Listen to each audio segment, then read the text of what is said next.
Welcome everybody to Geekvice episode 189, proving any vice with enough geek can become a virtue. My name's Morph, that man's Kip. Good evening, Kip. Good evening. So we are here for another episode of Geekvice where we are trying to figure this out one thing at a time. We are back on going and yeah, I really have no idea what I'm doing right now. It's like I've never done this before. I feel like it's been longer than a week.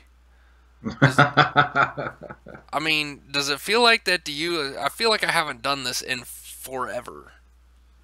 No, because I do the technical work for the Holly's World podcast, so it feels like I just did this the other day. Oh, there you go. All right, that makes sense. Yeah, we are. Well, yeah. What's going on with Holly's World podcast? Let's start with that. Well, you need to check her out because her latest episode, she speaks with Daydream Instruction Manual's Mike Golka, and they talk movie soundtracks and scores, and they listen to the music in a movie way more than I ever will. But it's cool stuff to listen to, meaning what they talk about, not so much the music for me, but listening to the way they break it down. Pretty cool. Very cool. Yeah, we'll have to check that out. Yeah, is that the latest episode that's up now? That is the latest and greatest. Awesome. Yeah, I'm gonna have to go check that one out. I'm curious to see how that works out, and especially like Holly and her movie criticisms are always interesting to me. I always enjoy listening to her critique movies, even though I don't always agree with her. Well, that's the idea. Yeah, surprise, right? I don't know why we would be surprised by that. Other announcements. Right now, Podcast Arcade is going strong, so recommend you guys go check out the other shows on the Podcast Arcade. I mean, just like Holly's World, we are supporting the other podcasters, and Daydream Instruction Manual is one of those podcasts. So go check out Holly's World, the latest episode with guest stars from Daydream Instruction Manual, and then go check out Daydream Instruction Manual. You can find all the stuff you need to know about the Podcast Arcade at thepodcastarcade.com, and go like their shows. Do it after you listen to this, of course. Yeah. Let's see. So what we've got right now, for us, we just got done playing D&D this last weekend, and it's been a couple days since we played, but I felt like it was a pretty epic session. We almost didn't make it out of this thing alive. And well, some of us almost didn't make it out alive, that's for sure. Well, yeah, I mean, even with as much damage as you took, being a barbarian and only taking half damage when you were getting hit, you had still taken quite a bit of damage. Yeah, if it wasn't for the half damage, my guy would have been down. Yeah, that's not a good thing. That's not a good thing. Well, the problem was one of the people that the character almost died with was the person who couldn't make it to the session, and you can't text them and say, by the way, your character is almost dead, because we've just played that joke way too many times. Yeah. Somebody we may already know. Me, and almost you played that joke so well that I was actually looking at the book trying to figure out what the new character I was going to roll was, because I really thought that I was dying. So, yeah, screw you. Yeah, so we cried wolf too many times, so we couldn't tell Madeline that her character was almost dead. So, yeah, we learned. It was, but it was, I mean, the sad thing was her character was almost dead. I mean, do to take this back a notch and take us back to where we started. So we had, in our last campaign, we had met up with some lizard men, right? Yes. And the lizard men decided they were going to, what was it? They took us back to their camp, and they were going to help us if we could prove ourselves strong enough to do what we said we wanted to do.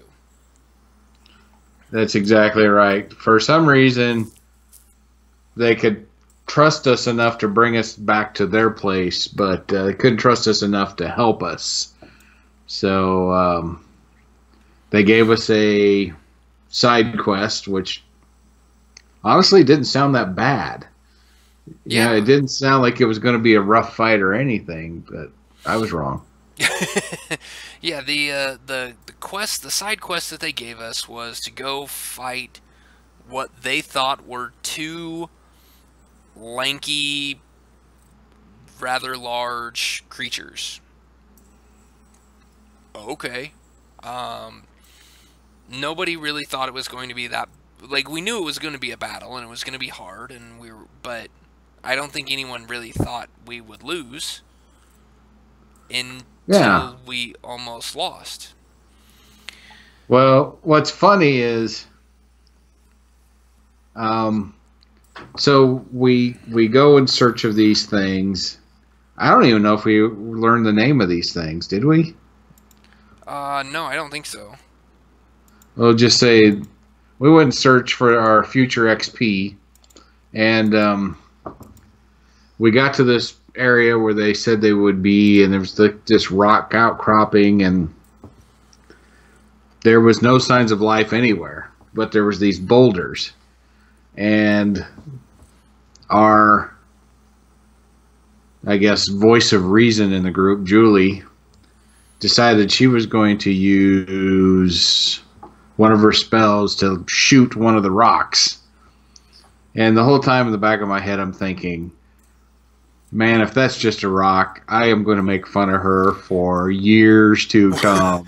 Well, before she even decided to shoot the rock, we probably spent a good 10, 15 minutes of actual game time trying, like, testing every little thing we could. I mean, I threw a rock out there into the middle. We knew that there was something in this area, but we didn't know where or how it was going to pop up, and I don't think any of us wanted to really be surprised by it. No, and it was an area that was divided by like a stream. Not really a stream because the water wasn't moving. It was just stagnant water. Stagnant water, just a stream-shaped pool of water. Yeah. And I really didn't want to cross it and then get ambushed. So I was glad Julie did what she did. But again, in the back of my mind, I'm thinking, if this just hits off of this rock and it's just a rock, she's not going to live this down. It's just, I can't let that go. She explodes a rock, and yeah, and then we all laugh and have a good time. Yeah, it was, and sure enough, those two rock-shaped boulders in this little alcove area, sure enough, were these two creatures that we were trying to fight, or trying to find and then kill. And I think they ended up being some kind of troll-like creatures because they regenerated some health. Or something. I'm not exactly sure what it was that we needed to do to make them stop regenerate. We never really did figure that out. But fire hurt them and didn't seem to heal them. So, or they didn't seem to heal from it. So, we think it had something to do with that. Either way, we thought we had it all planned out. There were two of them. We had it pinned down to where they could only come at us from what we saw. We had it all planned out. And then all of a sudden, a third one sneaks up from behind. As one would do. Yeah. And what I liked about this battle, and the battle before that, I don't know if it's written this way in the campaign book or if our DM has gone out of his way to balance the battle a little bit more, but it's been a lot more useful to the ranged attackers on our team. Yeah. So I'm not the one dealing all the damage. Yeah. It's a lot more evenly distributed. I can't speak. It's Well, and it's, I think also to that fact that, like, Julie's character had leveled up already. I think she had leveled up. Yeah, I think that's right. And so she was doing a little bit more damage. And, you know, so I think that helped a little bit too. She was rolling a little bit bigger dice with her magic attacks. And so, I mean, but yeah, you're right. We spread out the... I think we also accepted the fact, so a lot of the times I know with my monk character, I have key points that I can use to do additional attacks or do different things. Right. And sometimes I hold those back, I think, a little bit too much, because I never know what's going to come up next. But in this one, we knew that, hey, after this, we were just going to go back to that camp and sleep again. We're going to be all right. All we got to do is get through this fight. And I think that was really the thing that saved us. Like, I think that was the fact that we knew we could just go all in and we didn't have to worry about what was next type thing. If we would have gotten caught with something after we defeated those three, we would have all died. Yeah. Because we left it all on the table on that one. And that was kind of the thing. I mean, Maddie's character, Joe, got just hit, I think, twice and just knocked her flat out. Just done. So these things these creatures were very long. So the range on what they were able to do was longer, and on each turn it was 1 claw, 2 claws, and then a bite. So if all three hit, you took some serious damage. Yeah. And our character Joe took some serious damage right off the bat and ended up pretty much unconscious for most of the fight. Because of it. That is, and that kind of hurts when we ended up kind of getting stuck into a spot where we had 3 of these creatures basically surrounding us and almost splitting our party into groups. So you had Joe and Aaliyah, you know, Joe being the melee fighter and Aaliyah being more of a range archer type person. Right. Taking on one, you had me and Julie's character Portia, my character Darok, me being the melee character and Portia being the ranged sorceress, and then we had you and Holly. They were almost taking on a third and split us up enough that I thought we were going to be in trouble because we couldn't focus anything.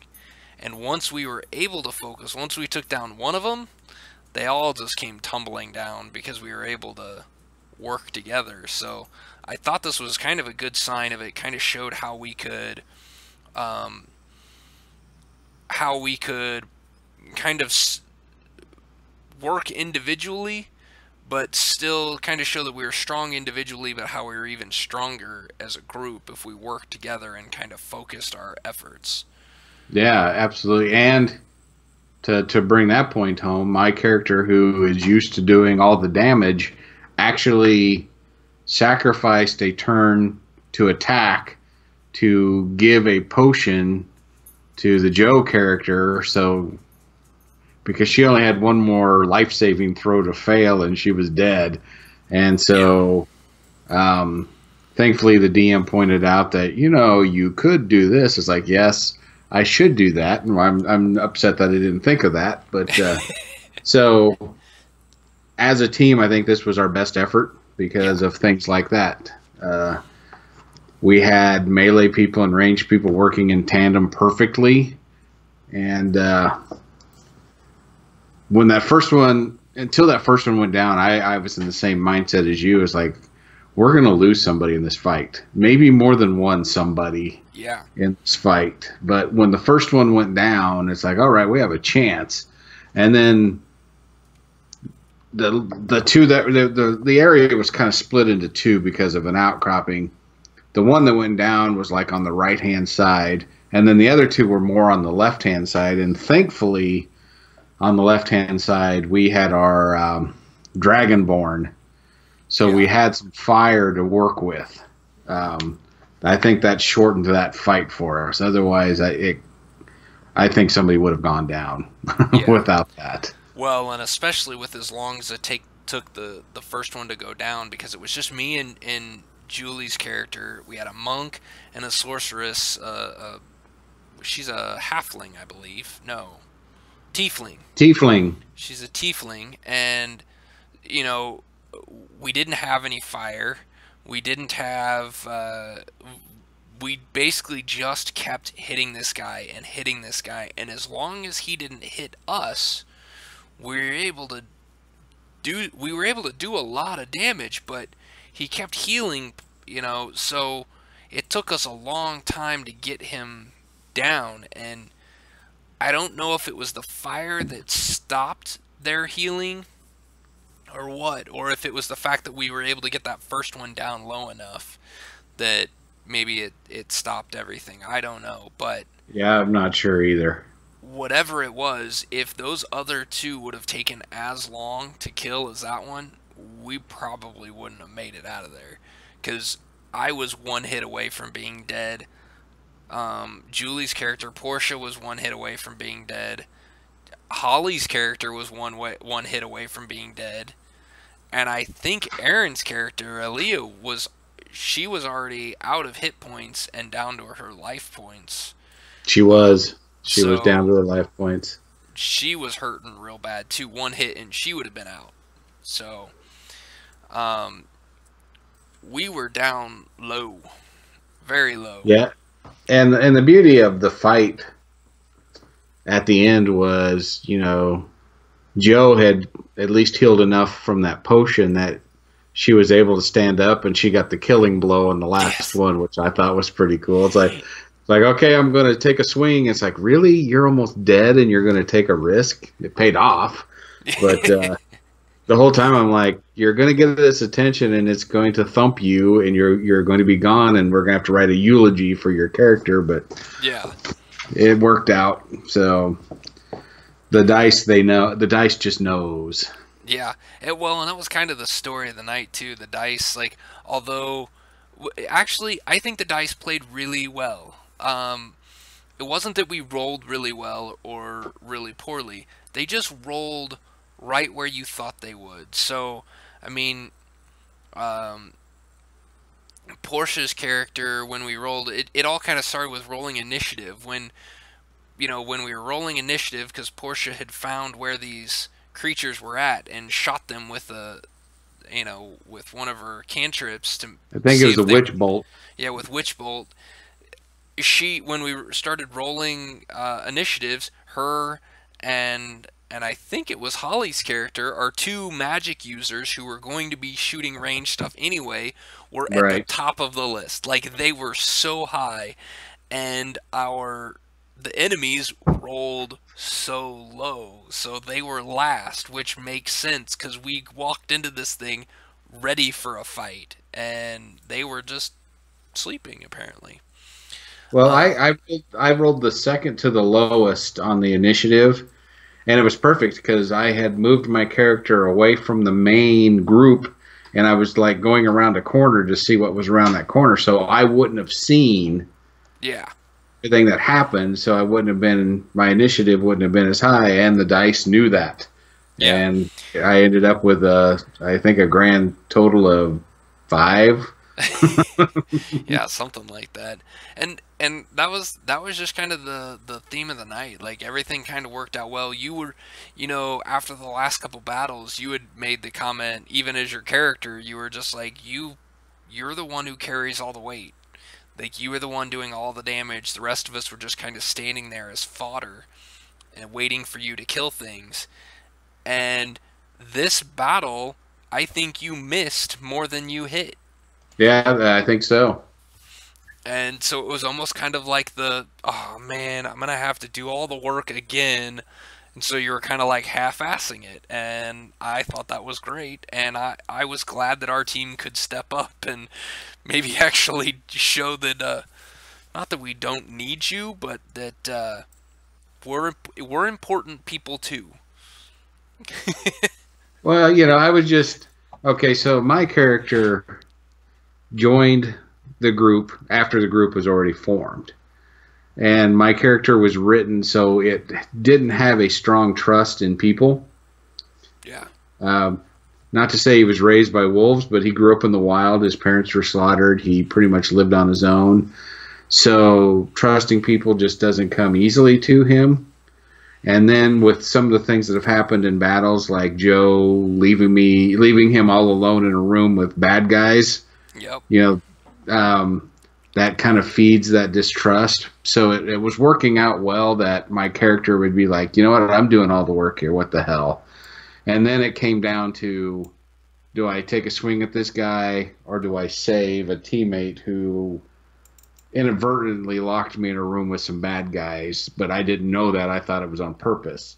So there were some interesting decisions to be made for my character as well as everybody else's, as we're split. We don't have a balance of strength and firepower Yeah. in each of the little groups that we were broken up into. Honestly, Duroc and Portia, when they hit, it's not for 10, 12, 15 points. It's like 4 or 5. Sometimes it's only 1 or 2. Yep. But you two worked so well in tandem, you took yours down first. Yeah. And, my guy on bad rolls does 11 points of damage. Right. On good rolls, when he's raging, can do 24 points of damage. So my guy went down last. It was just the way that battle worked out. It was almost like the story was written to like a movie, like watching the Defenders, where they're a team but they're really not a team, and then this one final fight makes them a team. It was almost that way for this battle with us. It was kind of cool that it worked out that way. Yeah, it really was cool. And so after we defeated these things and this battle ended up going our way, well, the calamity of errors started right afterwards when we tried to go look for stuff and we couldn't find anything. I have no investigation because I have no intelligence.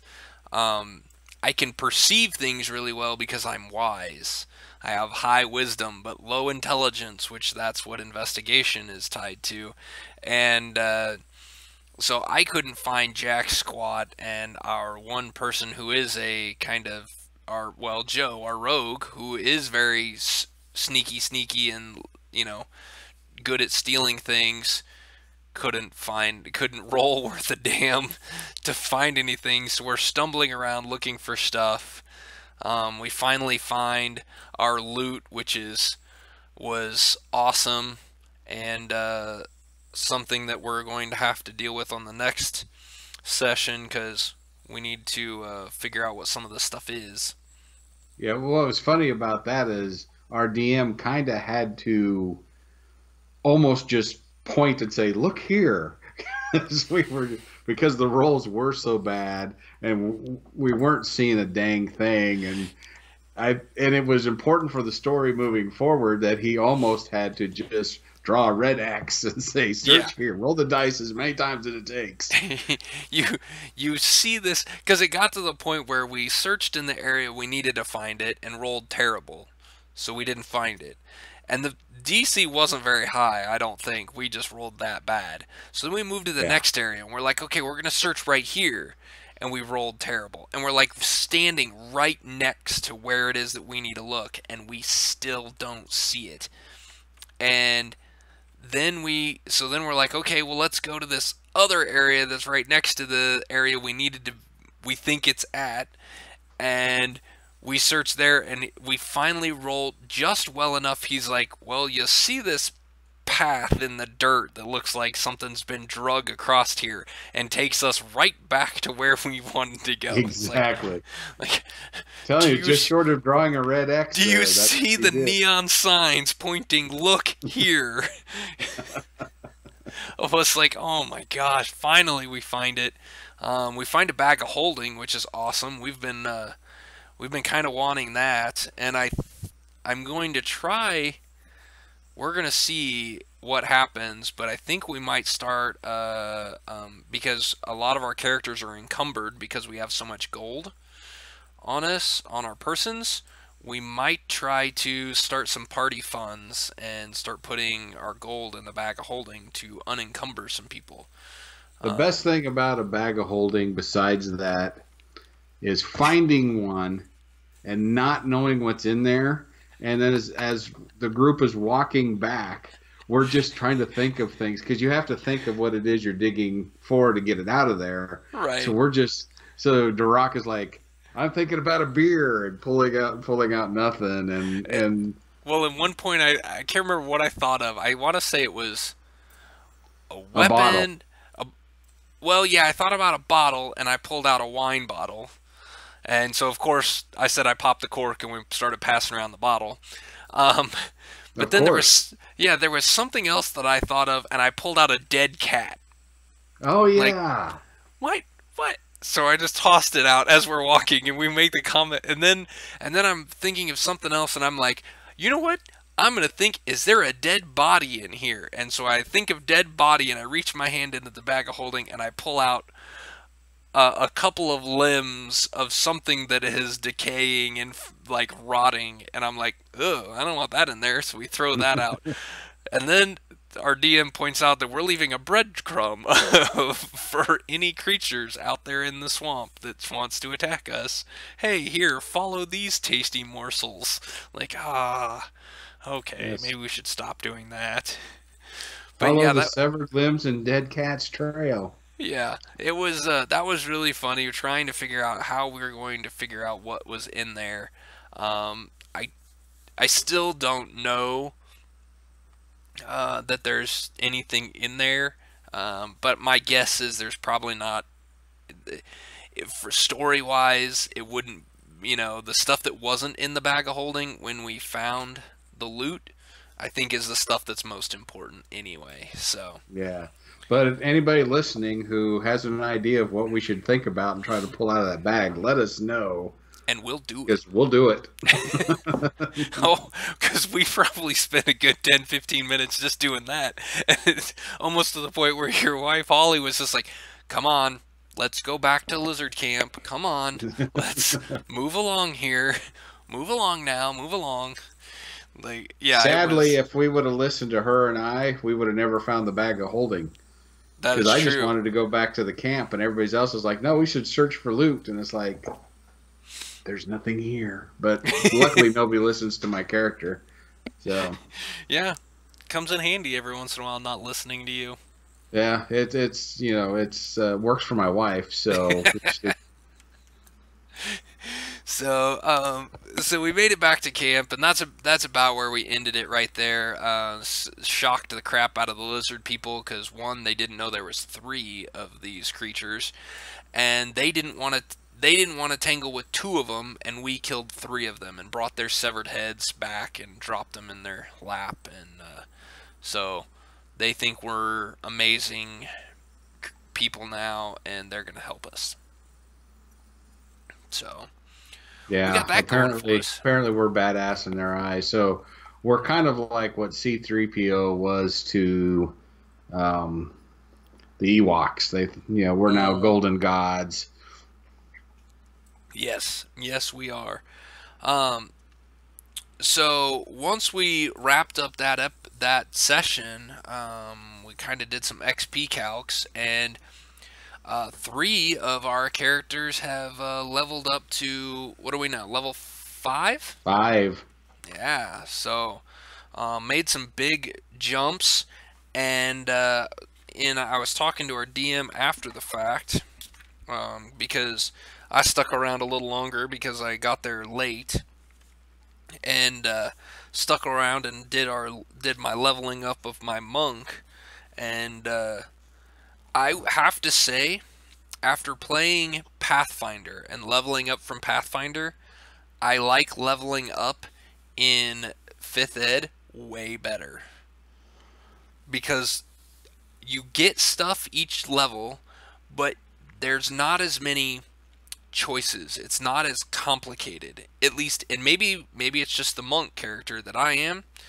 But I basically, all I needed to do was roll for how many hit points I was going to add to it, which I ended up getting 9 additional hit points to myself.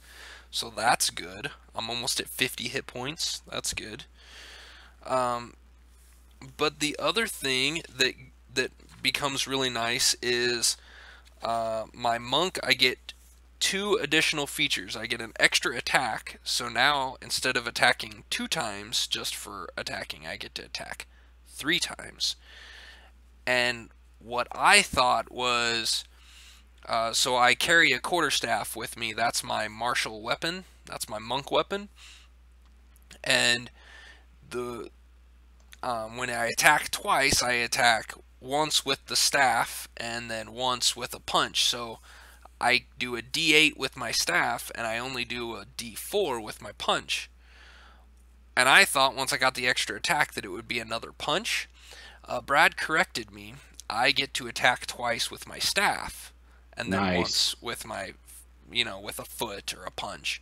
And my punch now is a D6, not a D4. So I get to do, if I hit 3 times, I will do 2d8 and a d6 worth of damage if I hit on all 3 attacks. Which is nice. Yeah, so that will help. My character earned his second attack. Yes, you did. So now he gets to attack twice, which is 2d6 plus 6 when he's raging twice. So that would be awesome. Yeah, that is gonna be huge. And the barbarian, you get fast movement as well.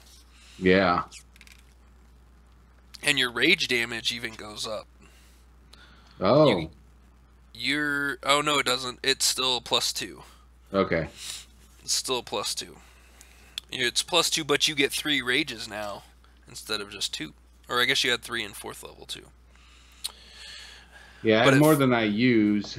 Yeah. So I guess I'm ready for an epic battle if that ever takes place. Right.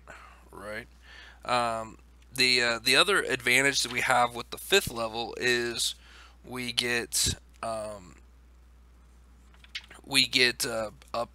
an increase to our proficiency bonus, which helps the things that you're proficient in, helps with saving throws. And I don't know that it helps you other than that, but it helps me with now my DC for some of the different things that I can do, like tripping people or pushing people over or pushing people away from me, some of those things. That DC now goes up 1, so from 11 to a 12, which doesn't sound like a lot, but that's 1 more chance that they'll fail their DC, and I'll get to knock some people prone, which could come in handy. Yeah, I would love to sometime keep track of, but Brad never tells us, but how many times we actually miss something by 1. Yes. Yeah, I would be kind of curious with some of that too. So not only do you get an additional attack, and I get an additional attack, but our fighter, Aaliyah, Aaron's character, also gets an additional attack. So now we now have 3 characters. Aaliyah is kind of our range. She's our archer, basically. Now she can shoot 2 arrows per turn. And you can hit twice, and I can hit 3 times. So we're starting to get to the point where Brad says that we're really close to being able to do some serious damage. So, which means we will fight tougher and tougher bad yes, guys. yes. Now Which will cost. there is one additional thing that I get on my character at level 5 that I'm really excited to try, and this is one of the reasons why the proficiency bonus going up is going to be helpful. Is I now have an attack called a stunning strike. So I can interfere with the flow of ki in an opponent's body. When you hit another creature with a melee attack weapon attack, you can spend 1 ki point to attempt a stunning strike. The target must succeed on a Constitution saving throw or be stunned until the end of your next turn. Being stunned in 5th ed is really bad.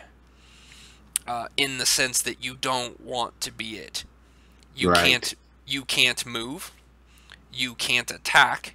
You can't speak. You are literally a punching dummy. So if I can get a hold of some people and get them to fail Constitution saving throws, and we free some big bad guys in place. Also, if you attack something that's stunned, you get advantage on your attack rolls. So you and I tag team this thing, and I stun something, and you come in and hit it with 2 attacks, you would get advantage on both of your attacks, I believe. Which would be sweet. Because from my understanding, and I could be wrong, Brad might have to correct me, and he might even house rule it, but from my understanding, being stunned does not go away when you receive damage. It is if you fail to save, you're that way until the duration of the time. So okay. So you would be able to everyone in our group could attack that thing with advantage. So that would be huge. And the good, although I don't know how much it would work, your spellcasters are the ones that usually have high constitution, so it might not be spellcasters, but if we get in a fight with some big brute, it might come in handy. I don't know. Yeah. Well, I want to try it. Yeah, because with if you can do the one standing next to me, I can V can do some serious damage. Yeah, it would be super cool to try. So I'll look in here, see if I can look up stunned. Yep. Creature automatically fails strength and dexterity saving throws. A stunned creature is incapacitated, can't move, and can speak only falteringly. And attack rolls against the creature have advantage. That'll do it. So, yeah. I like it. So, that's what we've got. It was super. I mean, it was a really good time. I had a blast on that session, and I can't wait for the next one. So it'll be fun. Yeah, we were just talking about it tonight at dinner. It's like, I wish we could play more often than we do. Yeah. That would be epic. And I know that way I don't completely forget about what the hell's going on and have to be reminded for the first half hour. Yeah, I know Brad does too. And I'm kind of hoping once we get into maybe winter, maybe we can up it to maybe go every couple weeks instead of every 3 weeks, but we'll just have to see how that goes. Well, and sometimes, I mean, right now with the summer and the fall and everything going on the weekends, it's just been hard. So yeah, and it's been crazy for us. It's like we've got a ton of stuff going on here at the house with new floors getting put in. So my house is a disaster and all these other things. And then this weekend we've got my oldest son has a soccer tournament that he's playing in for a team that asked him to play, so he's guest playing on a team, which means he has 3 games on Saturday and possibly 2 games on Sunday. So he's gonna be tired. Yes. So yeah, it just fills up the weekends, but it's lots of fun. So, and on that note, we have spent the whole episode talking about D&D, which I had a feeling we would end up doing. Because I like D&D, and I like playing. And Me too. It's, I don't know, with our group, well, it was this way in the group previously as well, and that is, when it's time to get serious, we get serious, but we have a hell of a lot of good times and a lot of laughing and movie quotes and innuendo and all sorts of stuff. So it's pretty fun. Yeah, it's a good time. So if you don't have a D&D group, you should definitely find one. And I know there's resources out there that can find you one. But you'd be surprised. Talk to people because there's a lot of people out there that play, and it's just not always widely known. So right, and if you think it's uncool, just remember Vin Diesel plays. That's right. So, and he's cooler than any of us. That's right. All right, guys. So that's where we're gonna put a cut in. Shit. Oh, jeez. That's where we're gonna end this episode. We're gonna end this episode right now. Put a pin in it. All right, guys, go check out our blog at geekvice.blogspot.com. Kip's got one more day of Gen Con to get up there. So, I know I've been lax. So stay tuned for that one. Any chance I get to rub it in Kip's face and he needs to do more work, I'm going to do that. You can follow us on Facebook, facebook.com/geekvice. I'm going to try to get more stuff up there. I have been slammed with stuff and not got things up on our Facebook page as much as I would like to. You can also head over to our YouTube channel at tiny.cc/geekvice. You can subscribe to that channel, turn on notifications, and you will get notifications when these videos go live. You can also follow us on Twitter. That man over there, at Kip Killigan. You can follow me, at Geekvice.